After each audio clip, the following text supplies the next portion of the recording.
Hello,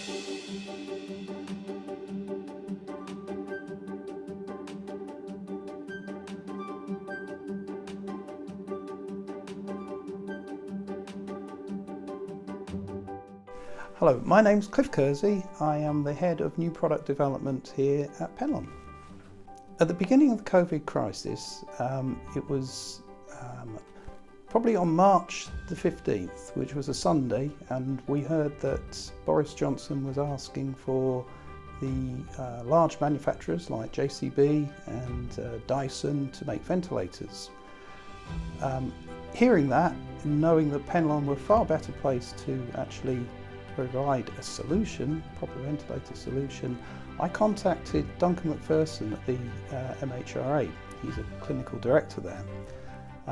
We had a conversation. I pitched Penlon as a better solution, and the next day he sent the specification for the rapidly manufactured ventilator system.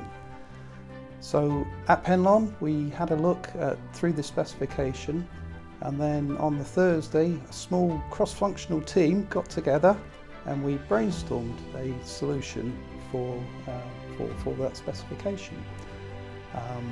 That solution was pitched to the Cabinet Office the very next evening on the Friday, and Penlon was chosen to actually go forward with the development of what became the ESO2. And in fact, just 3 days after that brainstorm, we got together our first prototype of working ESO2. It was very pleasing that we were chosen to go forward with this ventilator challenge. As a medical equipment manufacturer, we were always looking to provide solutions to help patients. On hearing the kind of quite desperate situation in Italy and Spain at the time, it became very apparent that this would be a very good opportunity to make an exceptional difference to a lot of patients very quickly. That was the exciting bit. It was a little bit more trepidating knowing that we were going to be having to produce hundreds of ventilators a week compared to the normal Penlon production in the tens. So that was a little trepidating.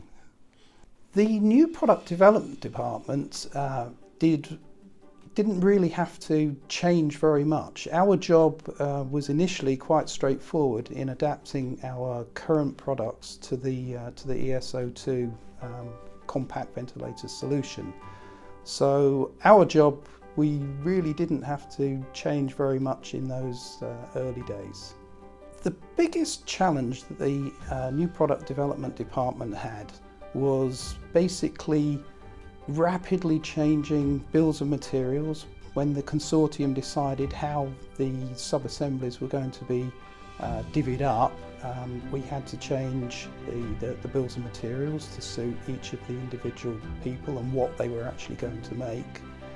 The other big challenge for new product development was the need to rapidly evaluate new components for use in the ESO2.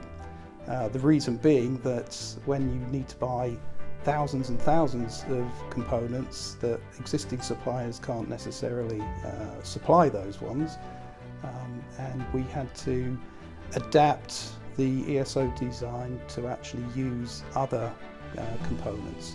And of course the pressure of time to actually make those changes was very big. The other challenge, because clinicians were sort of working at honing the techniques for treating COVID-19 patients, meant that they wanted slightly different features from the ESO2. So we had again to rapidly come up with solutions to adapt the design without changing too much very quickly. The experience of working with the Ventilator Challenge companies was quite amazing. It was amazing what can be done when you get a large number of people together.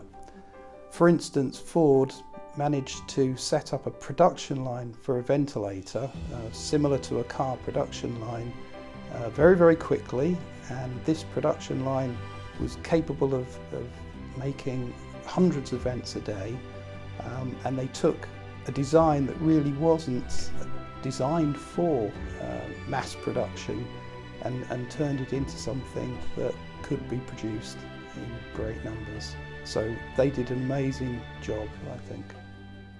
Well, from a new product development perspective, yes, a lot of companies have helped in this challenge, but I specifically would like to mention a couple that really helped the new product development department.